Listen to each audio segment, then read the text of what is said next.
Greetings everyone and welcome to my YouTube channel. I'm your host, Captain Rye. Today's YouTube video is another subscriber submitted replay. This one comes from Kraken06 and he is in his Scharnhorst. Yes, that beautiful Tier 7 premium German battleship. Or is it the premium Tier 7 German cruiser? No, that's not right. It's the premium Tier 7 heavy armored destroyer. No, that's also not right. Right, it's the premium Tier 7 noob crusher. That's what that is. In any respect, Kraken is here in the beautiful, beautiful Scharnhorst.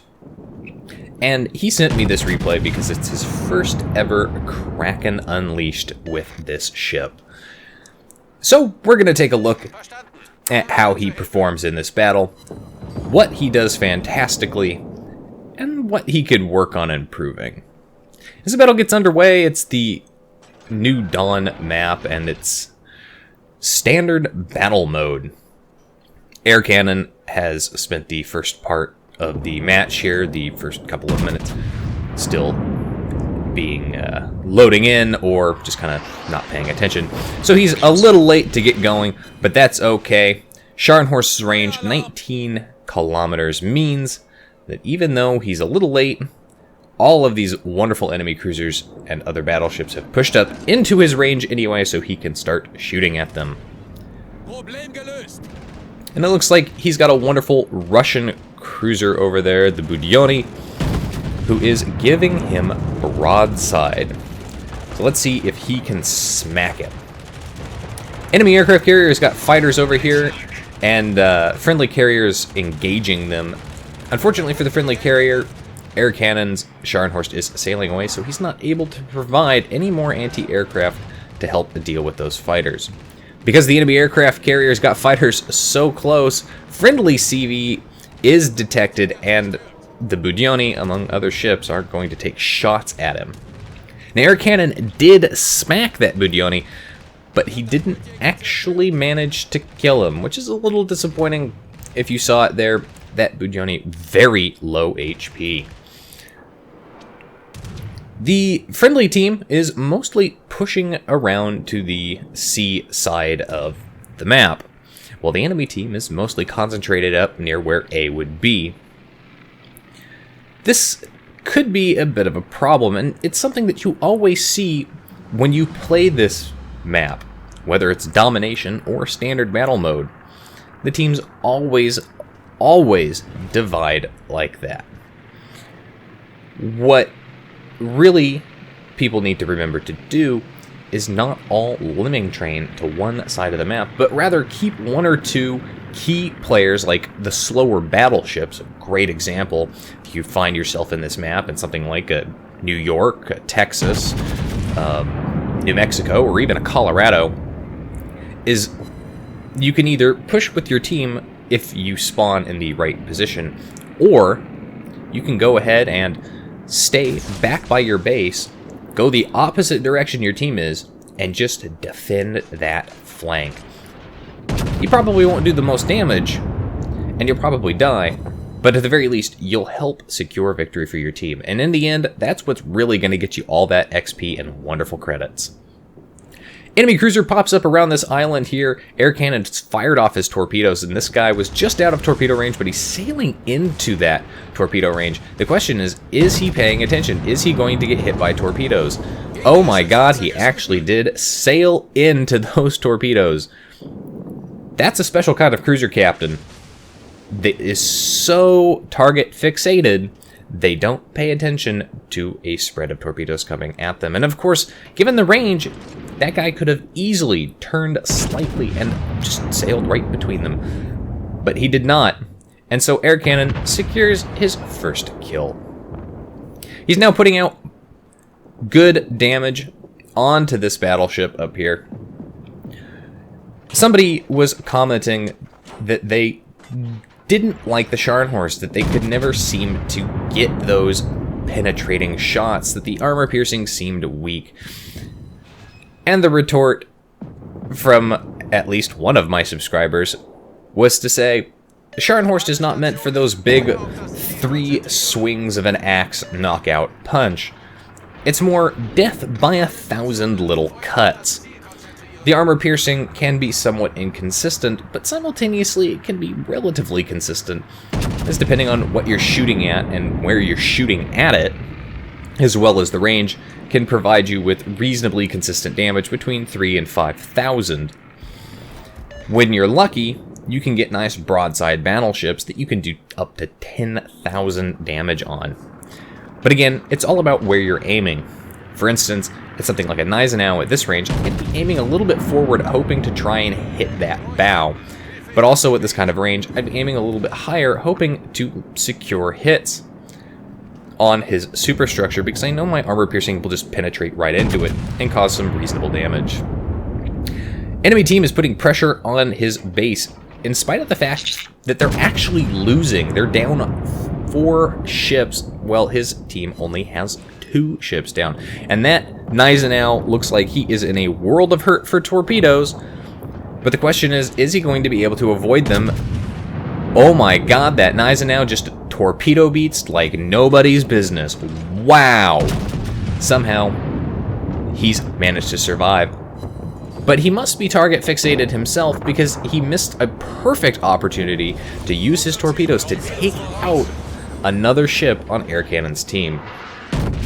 Doesn't secure the kill on the battleship that's behind him using torpedoes, and I would have. Of course, it's entirely possible that his torpedoes have been knocked out. I know I have the worst RNGesus luck when it comes to setting up torpedo runs like that.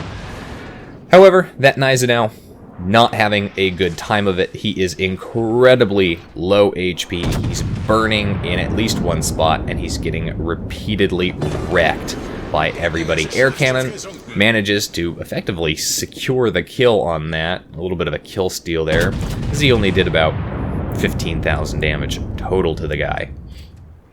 Doesn't matter though, another enemy dead. His team has pushed up into the enemy base, but the enemy is still putting pressure on their base. And again, it's impressive that they're able to do this, considering that they're actually losing.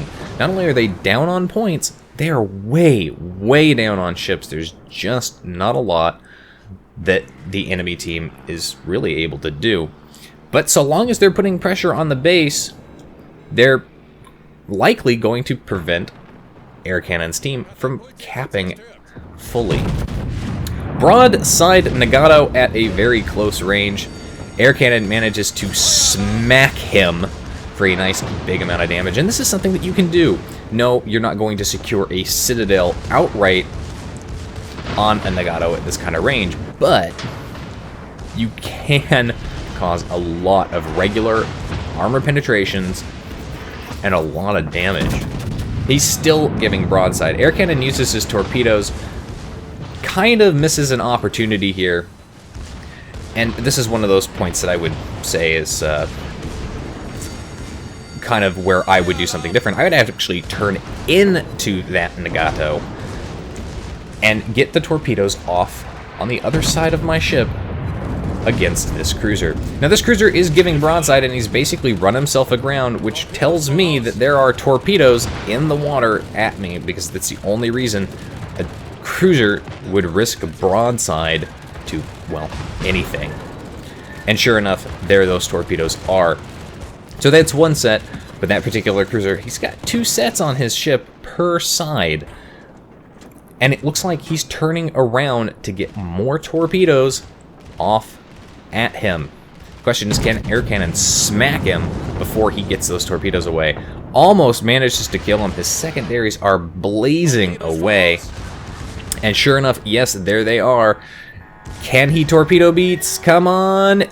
Ooh, just manages to torpedo beats all of those.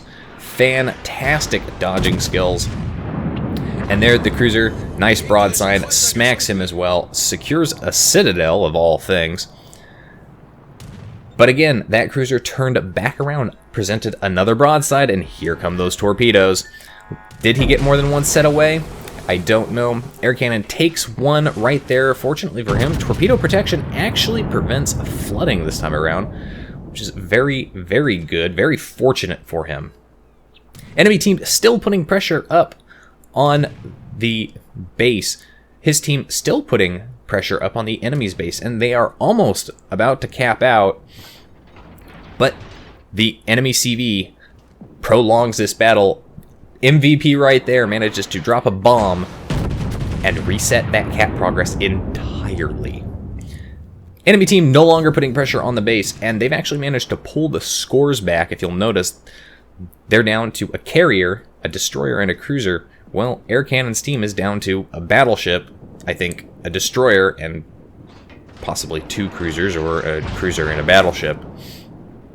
So Air Cannon has got himself an Aoba, who is closing in. He fires off torpedoes at this Aoba. Again, the Aoba just outside of range, but closing. And he's got him flagged for his secondaries, so he's going to go ahead and shoot him. Armor piercing right into the bow. Does a reasonable amount of damage.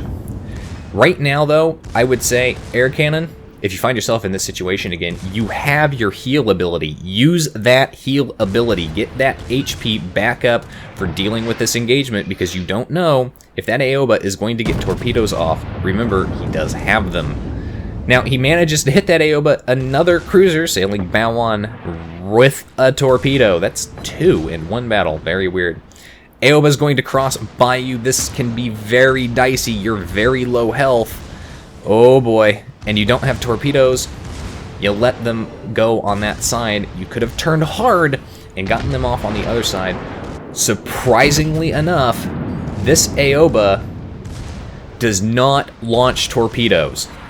I'm actually kind of shocked by this. I don't know if he just doesn't have them, or if this is what we can say is extreme target fixation, that he's so fixated on getting those gun kills that he forgot to hit that 3 key and launch off a spread.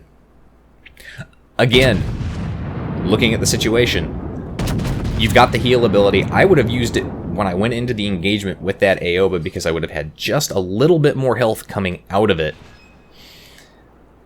and wouldn't have run the risk of being sunk by getting hit by 1 torpedo. Would have taken at least 2. Enemy destroyer sets him on fire, and now the carrier is coming at him with all of these wonderful planes. The question is the carrier going to set fires before his damage control runs out? He does, but just barely. Ooh, could have had the same result that I had in my Scharnhorst last week. Carrier's got more planes coming in. Is he going to set more fires? He does manage to do it. Air Cannon is now on fire in at least 1 location and burning with not a lot of HP left. Will he survive this battle? He's taking continued shots out at this carrier. And he's got armor piercing loaded, and that's a good choice to make, in my opinion. Yes, you could set him on fire and prevent his planes from coming back, unless he's got that skill, but it doesn't really matter all that much. He's going to have time for maybe 1 more shot, gets those shots out there. Is he going to be able to secure the kill? Is he going to live? I don't know. He manages to take out the carrier for his Kraken and high caliber, but the carrier's fire burns him to death. Enemy destroyer is the only thing left on the enemy team, and he's off in the distance. The points situation's pretty close. There is a friendly cruiser up there who's fairly low HP, and this could be potentially a dangerous situation, as that 1 destroyer's got a reasonable amount of HP and could definitely cause some problems if he manages to kill that ship. But the destroyer manages to beach himself. However, friendly CV is still in the game. It wasn't another battleship, it was the carrier.